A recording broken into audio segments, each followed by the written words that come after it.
to our prepared speeches section of the meeting. We have two speakers this morning who are going to inform and entertain us. The first speaker is going to be Cindy Washam, and we all know how much Cindy loves stories. Her story evolved back in 2011 when she joined the Before 9 Toastmasters Club. Today, we find out how her behavior at a banquet taught her the most valuable lesson this year. From the Entertaining Speaker Manual, project number 1, the entertaining speech, speaking for 5 to 7 minutes, would you please welcome competent communicator and advanced leader bronze awardee, Cindy Washam.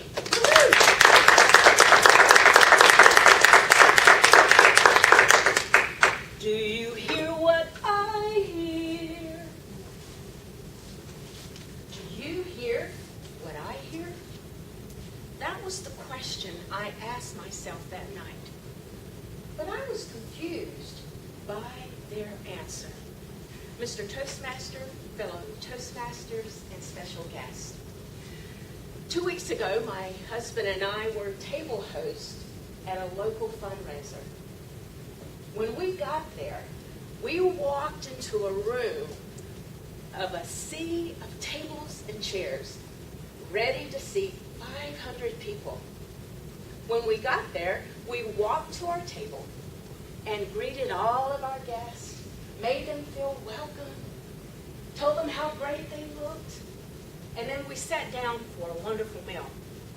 And when we did, we had a plate that was wonderful, delicious. And as we were eating, we were enjoying the meal, and all of a sudden an intruder came to our table in a form of a sound. It sounded like a popping sound. It went like this. Bop, bop, bop, bop, bop, bop, bop, bop, bop, bop. And I looked around. I didn't see anything, but I looked up on the stage to see if there was a PA issue. And I looked in the back to see if we were having some surprising meal that was cooking on a griddle. Didn't see anything. Ignored it. Kept eating. And as I was eating, the intruder came back again and made that sound. Bop, bop, bop, bop, bop, bop, bop. So I knew it was time for sound check. Put my finger in my right ear, finger in my left ear. The sound was still there. So I said, okay, I'm going to cup my ear. And then I'm going to cup this ear so I can still eat. And the sound was still there. About that time, my husband, which has a nature of being a perfectionist, is staring at me. And he's looking at me and he says, what's wrong? And I said, I keep hearing this sound. I don't know what it is. Do you hear it? It's a popping sound. He says, no.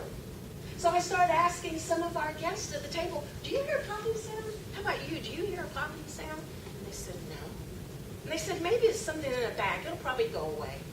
And then my husband gave me that husband look that some of you women would know, that you better keep your mouth shut and don't say another word. You're exaggerating is the body language I got. So I decided I would take his advice and not say a word. So at the end of the banquet, it was successful. We said goodbye to all our friends, gave them a hug, thanked them for coming. So we leave. We get in the car, and the intruder was still there. But it was louder. We were in the car. Pop, pop, pop, pop, pop, pop, pop. And I said to my husband, honey, I still hear that sound. It's so annoying. I don't know what it is. And he says, don't worry about it. Once you go to sleep and wake up in the morning, it should be all right. So we got home. I put on my pajamas and decided to jump on the couch and watch television. Hopefully that would divert the sound. It didn't. And so I decided, I think I'll go to bed and maybe just sleep it off and forget about it. So I lay in the bed and yes, I went to sleep for about 5 minutes, only to be woken up by that pop, pop, pop sound. I raised straight up in my bed and I looked around and my husband happened to walk through and he says, how you feeling? And I said, that sound is still there. It's so annoying. I don't know what to do. And he started asking me those doctor questions. You know how men try to fix things? And he Yes, I did. He says to me, well, how long have you had that problem? When did you first notice it? And as he was talking, I remembered a TV show I saw of an emergency room, and the scene was a woman was complaining about a buzzing sound she had in her ear. And they thought she was nuts, that she had something going on in her mind. And sure enough, the doctor found a moth in her ear. Well, as my mind was at that scene, I had convinced myself I had a bug in my ear. And I said, oh my gosh, I've got a bug in my ear. Honey, will you take those tweezers and see if you see anything in there? So he says, all right, but I'm watching TV, hurry up. So he goes into the bathroom with me, and he has these long pointed burgundy tweezers, and he's trying to look in there, and he says, I can't see a thing, it's too dark in there, get a light. So I went to the first thing I knew I had. It was this foot-long flashlight that had D batteries, really heavy, and I'm like this, and I'm trying to spotlight the sound of the light. And he says, keep your elbow steady. I can't see anything. And so I'm going like this, and finally, I got the spotlight right where I needed to go. And he's looking, and he says, I see something. I said, you do? What do you see? And he says, it's clear, and it's round. I don't know what it is. And the tweezers got deeper and deeper, and as they got deeper, so did the intensity of the pain. I started whining and crying. He says, I can't do anything with you whining and crying. I said, forget it. So I jumped on the bed and did the only thing I could do, just cry and pound on the bed. I can't hear. Finally, I said, we are going to the emergency room. Get dressed. So we get dressed, and off we go to the emergency room. And once we got there, we were the only ones there. They checked me in and checked my vitals. The doctor came in, and he introduced himself, and he says, I heard that you're having a hearing problem. I said, no, there's something in my ear, and I need for you to check it out to see what it is. So he's looking, and my husband's there at the end of the back of the room, and he looks, and he says, well, how long has this been happening? Which ear? I said, it's the right one.